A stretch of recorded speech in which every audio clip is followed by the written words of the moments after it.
Desa Sukajadi, sebuah desa kecil yang terletak di kaki gunung, dikenal karena keindahan alam dan ketenangan hidup warganya. Namun, di balik keharmonisan itu, tersimpan api cemburu dan hasrat tersembunyi yang bisa membakar siapa saja yang menjadi sasarannya. Di tengah desa, hiduplah seorang gadis bernama Mira. Wajahnya bak lukisan Dewi, dengan kulit seputih pualam dan rambut panjang yang terurai seperti aliran sungai hitam di bawah sinar bulan. Setiap kali ia melangkah di pasar atau melewati jalan desa, semua mata tertuju padanya. Lelaki muda, tua, bahkan yang sudah beristri, tak kuasa menahan pandangan. Namun, kecantikan Mira bukan sekadar berkah. Ia juga menjadi sumber masalah. Banyak perempuan di desa yang merasa terancam dan iri. Bisikan-bisikan halus sering terdengar di antara mereka, menggosipkan bagaimana Mira hanya membawa petaka. "Anakku selalu gelisah sejak dekat dengan Mira," kata seorang ibu di pasar. "Ladangku mulai gagal panen sejak Mira lewat di dekatnya," sambung yang lain. Tetapi, tak satu pun dari mereka yang berani mengungkapkan perasaan itu di depan Mira. Gadis itu terkenal ramah dan selalu membantu warga yang membutuhkan. Ia sering terlihat membawa hasil panen ibunya ke pasar atau menolong anak-anak kecil di desa. Namun, ada satu orang yang sejak awal tak pernah menyukai Mira, Dukun Sura. Ia adalah orang tua yang dikenal memiliki ilmu mistis. Ia dianggap sebagai penjaga spiritual desa, tempat orang datang untuk meminta perlindungan dari roh jahat dan penyakit. Tapi Sura merasa terancam. Popularitas dan kecantikan Mira menarik perhatian banyak orang, termasuk anak kepala desa, Arman. Arman, pemuda tampan dan pewaris jabatan kepala desa, terang-terangan menunjukkan rasa sukanya kepada Mira. Ia sering terlihat membawakan bunga atau menemani Mira berjalan-jalan di pinggir hutan. Namun, perhatian Arman kepada Mira justru semakin menambah kobaran api di hati Sura. Tanda-tanda malapetaka. Musim kemarau tahun itu membawa kesulitan bagi desa Sukajadi. Ladang-ladang layu, ternak mati mendadak, dan penyakit mulai merajalela. Warga yang sebelumnya hidup damai mulai mencari kambing hitam.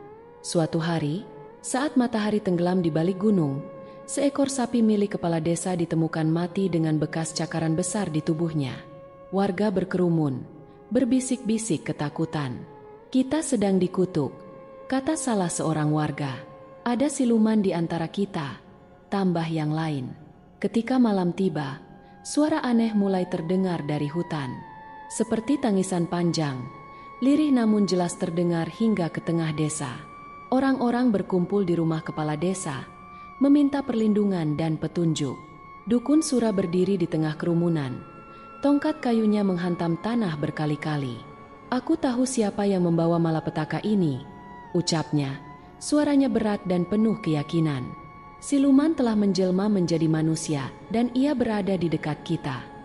Napas mereka tertahan, dan perlahan-lahan semua kepala menoleh ke arah Mira, yang berdiri di pojok dengan wajah penuh kebingungan. Mira melangkah mundur. Tatapan matanya mencari bantuan dari Arman. Namun, Arman hanya terdiam, tertunduk dalam dilema. Sejak malam itu, desas-desus semakin berkembang. Mira mulai dihindari. Orang-orang menjauh saat ia lewat, dan anak-anak diperintahkan untuk tidak bermain di dekat rumahnya. Mira merasakan pandangan tajam yang terus mengikutinya kemanapun ia pergi. Di rumah, ibunya menangis setiap malam, berdoa agar fitnah ini segera berakhir. Tapi Mira tahu, badai besar sedang menantinya, dan kali ini, ia harus menghadapinya seorang diri. Malam itu, di bawah bulan purnama, Mira berdiri di tepi sumur tua di pinggir desa, menatap bayangannya sendiri. Dalam hatinya, ia merasa ada sesuatu yang aneh. Desanya tak lagi sama, dan entah kenapa, Mira merasakan bahwa ini baru permulaan. Desa Sukajadi mulai terasa semakin mencekam sejak malam Dukun Sura menuduh keberadaan siluman di antara mereka. Fitnah yang sebelumnya hanya sekadar bisikan kini berubah menjadi kenyataan yang dipegang teguh oleh warga. Nama Mira disebut-sebut sebagai penyebab semua kesialan yang menimpa desa. Dukun Sura tidak berhenti sampai di situ. Ia tahu bahwa untuk menyingkirkan Mira, ia harus memperkuat tuduhannya. Maka, ia mulai menjalankan rencana liciknya. Pada suatu malam, di balai desa, Sura menggelar ritual besar. Warga berkumpul, membawa sesajen dan dupa, berharap ritual ini bisa mengusir kutukan yang melanda mereka. Sura duduk di tengah lingkaran, matanya terpejam, mulutnya bergumam dalam bahasa yang sulit dimengerti. Tiba-tiba, ia berdiri dan menunjuk ke arah utara desa, arah rumah Mira. "Aku telah menerima wahyu," serunya. Suaranya bergetar dramatis. "Roh leluhur menunjukkan kepadaku siluman itu menyamar menjadi manusia berparas cantik, tetapi memiliki hati sehitam arang. Ia hidup di antara kita, membawa petaka, dan jika tidak segera disingkirkan, desa ini akan musnah." Warga terdiam sejenak, tetapi satu persatu mulai berbisik, dan nama Mira kembali terucap dari bibir mereka. Keesokan harinya, ia menyebarkan rumor bahwa ia menemukan benda-benda mistis di sekitar rumah Mira, potongan rambut yang diikatkan pada boneka jerami, tetesan darah hitam di pintu belakang, dan bulu ayam hitam yang ditanam di tanah pekarangan. Padahal, semua itu hasil tipu daya Sura sendiri. "Bukti ini tak bisa disangkal," katanya di hadapan warga. "Aku sendiri yang menemukannya." Siluman itu bersembunyi di balik wajah Mira. Desa yang dulu penuh rasa kekeluargaan kini menjadi neraka bagi Mira. Setiap kali ia keluar rumah, tatapan tajam warga menusuk seperti pisau. Para pemuda yang dulu mengaguminya kini ikut menatapnya dengan kebencian. Anak-anak kecil melempar batu ke arah rumahnya, berteriak-teriak memanggilnya, "Siluman pembawa sial." Namun, Mira tetap bertahan. Ia mencoba tetap bersikap ramah, berusaha membuktikan bahwa dirinya bukan seperti yang mereka tuduhkan. Tetapi, semakin keras ia berusaha, semakin besar fitnah yang menimpanya. Suatu siang, Mira berjalan menuju sumur desa untuk mengambil air. Di tengah perjalanan, ia berpapasan dengan istri kepala desa, Nyai Ratna, yang tengah membawa keranjang penuh hasil panen. Ketika mata mereka bertemu, Nyai Ratna berhenti sejenak dan memeluk keranjangnya erat-erat, seolah-olah takut Mira akan menyentuh dan merusaknya. "Jangan mendekat, Mira," ujar Nyai Ratna dingin. "Aku tak ingin panen ini ikut membusuk karena keberadaanmu." Mira terdiam, menahan air mata yang hampir tumpah. Pada malam berikutnya, desa kembali dihebohkan oleh peristiwa aneh. Ladang padi milik warga terbakar tiba-tiba tanpa sebab yang jelas. Warga yang marah berlari menuju rumah Mira, berteriak-teriak memanggilnya. Ketika Mira dan ibunya keluar, puluhan warga telah mengepung rumah mereka dengan obor di tangan. "Kami tahu ini ulahmu, Mira," teriak seorang lelaki tua. "Kami melihat bayanganmu di ladang sebelum api berkobar," seru yang lain. Mira terkejut dan menatap ibunya, berharap ada yang membelanya. Tapi tak ada yang bicara. Bahkan Arman, yang biasanya selalu berada di sisinya, berdiri diam di belakang kerumunan, menghindari tatapan Mira. "Ini semua kesalahpahaman," kata Mira dengan suara gemetar. "Aku tidak pernah pergi ke ladang itu." Namun, kata-katanya hanya dianggap angin lalu. Dukun Sura melangkah maju, dengan tongkat kayunya yang berderak di tanah. "Kita sudah terlalu lama membiarkan siluman ini hidup di tengah kita. Jika tidak segera diusir, desa ini akan lenyap dalam waktu dekat." Mira memandang wajah-wajah yang dulu dikenalnya dengan baik, tetapi yang ia lihat hanyalah kemarahan dan ketakutan. "Aku bukan siluman," bisiknya pelan, tetapi tak ada yang mau mendengarkan. Di dalam hatinya, Mira tahu sesuatu yang buruk akan segera terjadi, dan tidak ada seorang pun yang bisa menyelamatkannya. Langit desa Sukajadi sore itu kelabu, seakan ikut merasakan ketegangan yang menggelayuti hati para warganya. Kabar tentang Mira yang disebut-sebut sebagai penyebab malapetaka semakin menjadi-jadi. Suasana desa yang dulu damai berubah tegang, dan rasa takut merayap di setiap sudut. Di balai desa, Dukun Sura berdiri di tengah kerumunan warga yang dipenuhi kecemasan. Dengan suara lantang, ia berbicara tentang musibah yang terus menimpa mereka, hasil panen yang gagal, ternak yang mati mendadak, dan anak-anak yang jatuh sakit tanpa sebab jelas. "Ini bukan kebetulan. Ada kekuatan jahat yang bersembunyi di antara kita," ujar Sura sambil mengangkat tongkat kayunya. Kita harus bertindak sebelum semuanya terlambat. Warga mulai berbisik. Nama Mira kembali muncul di antara percakapan mereka. Dalam sekejap, desas-desus itu berubah menjadi keputusan bulat untuk membawa Mira ke balai desa. Beberapa warga berjalan menuju rumah Mira, mengetuk pintunya dengan keras. Ibunya membuka pintu, tampak cemas. "Ada apa ini?" tanyanya. "Kami hanya ingin bicara dengan Mira," jawab salah satu dari mereka, mencoba terdengar tenang. Mira keluar. Wajahnya bingung melihat begitu banyak orang berkumpul di depan rumahnya. "Ada yang bisa saya bantu?"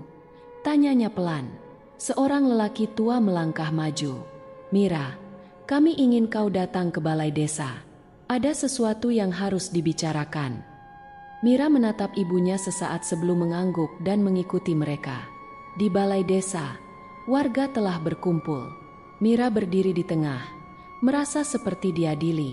Dukun Sura melangkah mendekat. "Mira, banyak yang percaya kau memiliki sesuatu yang berbeda. Kami hanya ingin memastikan desa ini aman." "Saya tidak pernah menyakiti siapapun," ujar Mira. Suaranya bergetar. "Saya tidak tahu mengapa semua ini terjadi." Warga mulai berbisik, tetapi tidak ada yang berani angkat suara. "Mira, kami hanya ingin kepastian. Mungkin, jika kau menginap di luar desa untuk sementara waktu, segalanya bisa membaik," usul kepala desa. Mira terkejut, tetapi ia tahu tidak ada gunanya melawan. Dengan berat hati, ia menyetujui usulan itu. Malam itu, Mira meninggalkan desa. Warga mengawasinya dari kejauhan, berharap ketentraman akan kembali. Namun, tak satu pun dari mereka tahu bahwa keputusan ini hanya awal dari sesuatu yang jauh lebih kelam. Di kejauhan, Mira berhenti sejenak dan menatap desa yang perlahan menghilang dalam kegelapan malam. Dalam hatinya, ada perasaan aneh yang tak bisa ia jelaskan. "Aku tidak akan melupakan ini," gumamnya pelan, sebelum melanjutkan langkahnya menyusuri jalan setapak. Beberapa hari setelah kepergian Mira, desa Sukajadi tampak lebih tenang. Namun, di balik ketenangan itu, bayangan ketidakpastian masih membayangi hati banyak orang. Ladang masih kering, dan ternak terus mati tanpa alasan jelas. Harapan bahwa kepergian Mira akan membawa keberuntungan ternyata sia-sia. Pada suatu malam, kabar mengejutkan datang.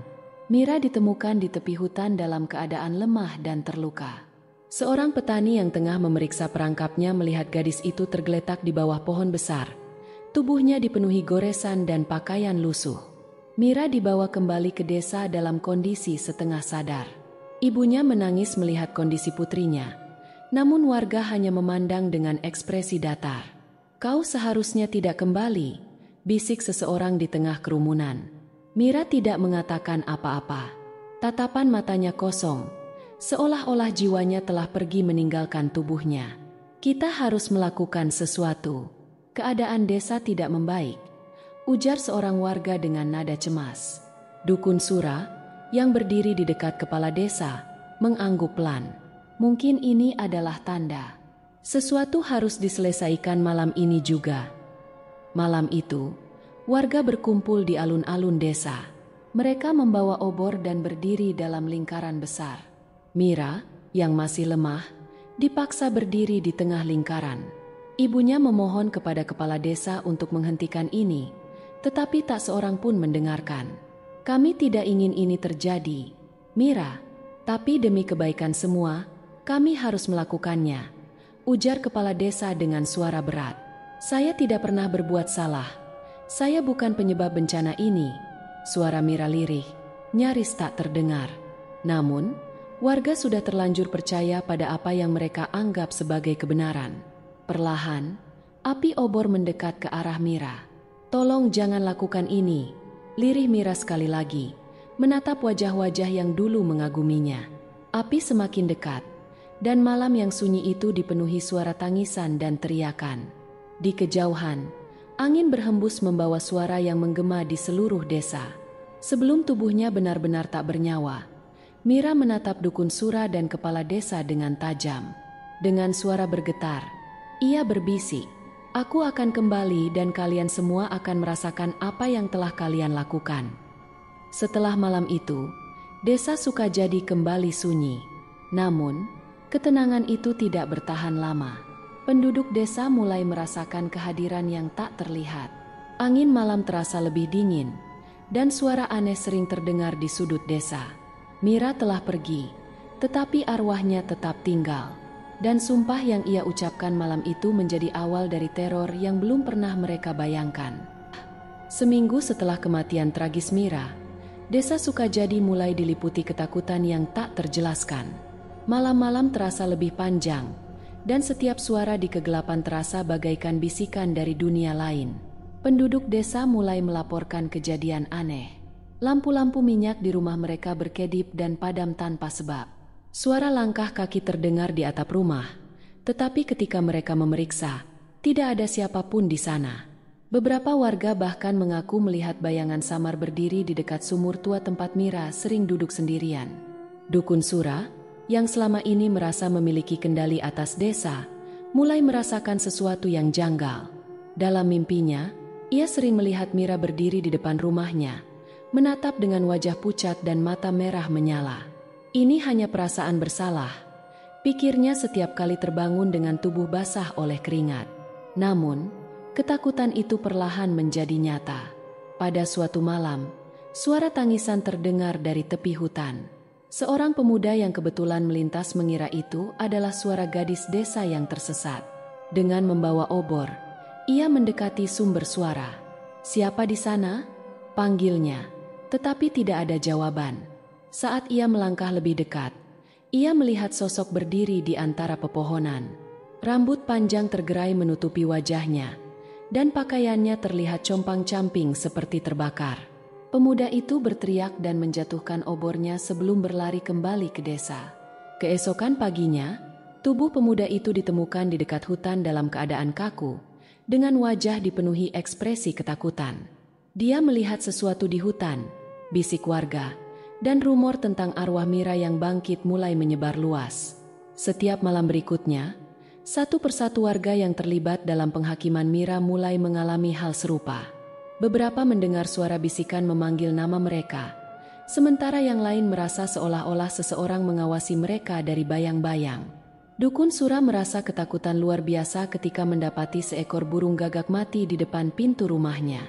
Di paruh burung itu, terselip sehelai rambut panjang yang sangat dikenalnya. Kepala desa mencoba menenangkan warga, tetapi semakin hari, keadaan semakin memburuk. Anak kepala desa sendiri jatuh sakit tanpa sebab yang jelas.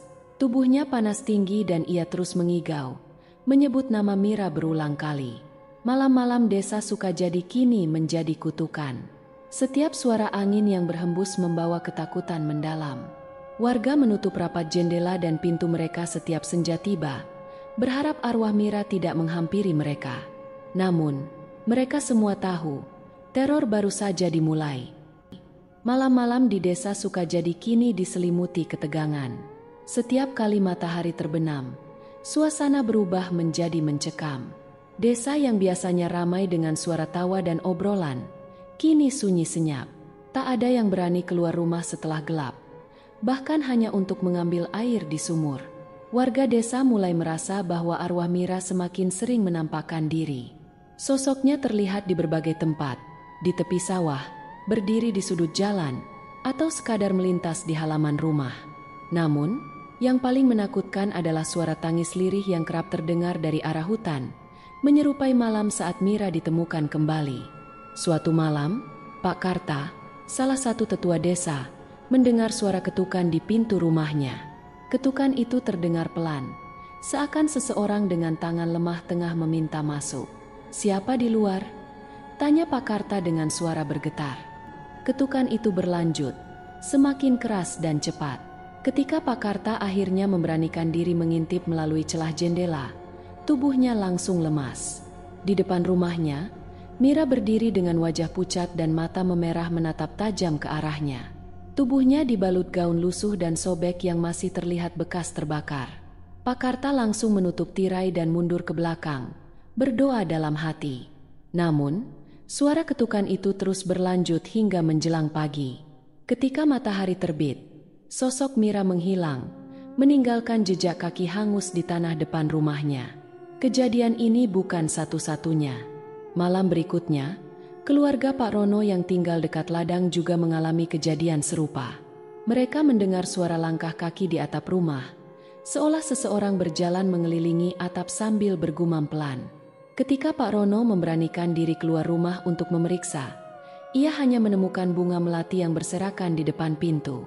Bau melati menyengat di udara malam, sesuatu yang menurut mitos desa selalu menjadi tanda kemunculan arwah penasaran. Mira menuntut balas, bisik warga. Tak butuh waktu lama, Dukun Sura menjadi sasaran teror berikutnya. Pada malam Jumat, Dukun Sura merasa udara di rumahnya begitu dingin meskipun perapian masih menyala. Asap dupa yang biasa digunakannya untuk ritual tampak bergerak tak menentu, seakan tertiup angin dari arah yang tak diketahui. Tengah malam, suara tangisan terdengar di dalam rumahnya. Dukun Sura mencoba membaca mantra pelindung, tetapi suara itu justru semakin keras. Ketika ia berbalik, sosok Mira sudah berdiri di belakangnya, menatap dengan tatapan kosong dan menyeringai. "Kau yang memulainya." Suara Mira terdengar seperti bisikan angin. Dukun Sura berteriak ketakutan, tetapi ketika para warga datang keesokan harinya, mereka menemukan Dukun Sura terduduk di sudut rumahnya dengan rambut memutih dan wajah ketakutan. Setelah kejadian itu, satu persatu warga yang terlibat dalam penghakiman Mira mulai mengalami nasib yang sama. Sebagian jatuh sakit, sementara yang lain ditemukan tewas dengan wajah penuh ketakutan. Arwah Mira tidak membedakan siapa yang salah besar dan siapa yang hanya ikut-ikutan. Baginya, setiap orang yang berdiri di alun-alun malam itu adalah bagian dari penderitaannya. Dan hingga malam terakhir, suara tangisan itu masih bergema di desa Sukajadi, mengingatkan semua orang bahwa dendam seorang arwah tak akan pernah pudar begitu saja. Desa Sukajadi kini seperti desa mati. Setiap malam, ketakutan merayap di setiap sudut, membayangi setiap rumah. Warga yang tersisa hanya bisa berdoa dan berharap arwah Mira tak mendatangi mereka. Namun, ketakutan itu terus tumbuh, seakan kematian perlahan merayap mendekati setiap orang yang terlibat dalam tragedi malam itu. Pak Karta, yang merasa dirinya tak luput dari dosa, memutuskan untuk mengumpulkan warga yang masih bertahan.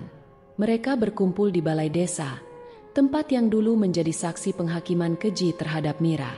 "Kita harus melakukan sesuatu," kata Pak Karta dengan suara bergetar. "Jika tidak, arwah Mira akan terus menghantui kita semua sampai tak ada yang tersisa." Beberapa warga mengangguk setuju, tetapi sebagian besar hanya terdiam, terlalu takut untuk berbicara. Kepala desa, Pak Wira, yang anaknya meninggal dalam kondisi misterius, berdiri dengan wajah yang lebih pucat dari sebelumnya. "Kita harus menebus kesalahan ini," katanya lirih. "Tapi bagaimana caranya? Kita sudah merenggut nyawa seseorang yang tidak bersalah. Dosa kita terlampau besar." Mereka kemudian berinisiatif untuk mengunjungi makam Mira yang terletak di pinggiran hutan. Malam itu, puluhan warga berjalan beriringan, membawa dupa dan bunga sebagai bentuk penyesalan. Namun, semakin dekat mereka ke makam Mira, udara semakin berat, dan langkah kaki mereka seolah melambat dengan sendirinya. Ketika mereka tiba, mereka mendapati sesuatu yang mengejutkan. Makam Mira terbuka, dan tanah di sekelilingnya tampak berantakan seperti baru saja digali. Hanya tersisa bunga melati yang layu, dan batu nisan yang retak di bagian tengahnya. "Dia tidak pernah benar-benar beristirahat," bisik salah satu warga, tubuhnya gemetar. Pak Karta jatuh berlutut di depan makam itu, menangis penuh penyesalan. "Mira, maafkan kami. Kami buta oleh kebencian dan ketakutan. Kami mohon, hentikan ini semua." Angin berhembus lebih dingin dari biasanya, dan suara tangisan samar terdengar dari balik pepohonan hutan. Keesokan harinya, satu persatu warga yang hadir di makam mengalami kejadian aneh. Beberapa mengaku mendengar suara Mira memanggil nama mereka dalam mimpi, sementara yang lain menemukan bunga melati di depan pintu rumah mereka setiap pagi. Warga mulai memahami bahwa penyesalan mereka datang terlambat. Mira tidak mencari permintaan maaf. Ia menginginkan keadilan, dan itu hanya bisa dibayar dengan ketakutan dan penderitaan yang sama seperti yang pernah ia alami. Pak Wira, kepala desa, mulai kehilangan harapan. Ia sadar bahwa arwah Mira tidak akan berhenti sampai semua yang terlibat telah membayar harga atas perbuatan mereka. Tak ada yang bisa menyelamatkan kita, gumamnya. Namun, di sudut desa, seorang kakek tua yang dikenal sebagai penjaga tradisi leluhur menyarankan sesuatu yang belum pernah terpikirkan oleh warga desa. Mira hanya ingin suaranya didengar. Katanya pelan, "Kalian tidak pernah mendengarkan saat ia masih hidup. Dengarkan dia sekarang. Dan mungkin arwahnya akan menemukan kedamaian." Namun, apakah warga desa siap mendengarkan kebenaran yang selama ini mereka abaikan? Ataukah mereka akan terus hidup dalam bayang-bayang ketakutan dan penyesalan yang tak berujung? Malam pun tiba, dan suara tangisan Mira kembali terdengar, semakin dekat dari sebelumnya. Kepala desa Pak Wira akhirnya mengambil keputusan yang berat. Setelah kehilangan anaknya dan melihat warga desa hidup dalam ketakutan, ia memutuskan untuk memanggil seorang pemburu hantu terkenal dari luar desa. Namanya adalah Ki Jagat, seorang pria parubaya dengan pengetahuan luas tentang dunia gaib dan kekuatan supranatural.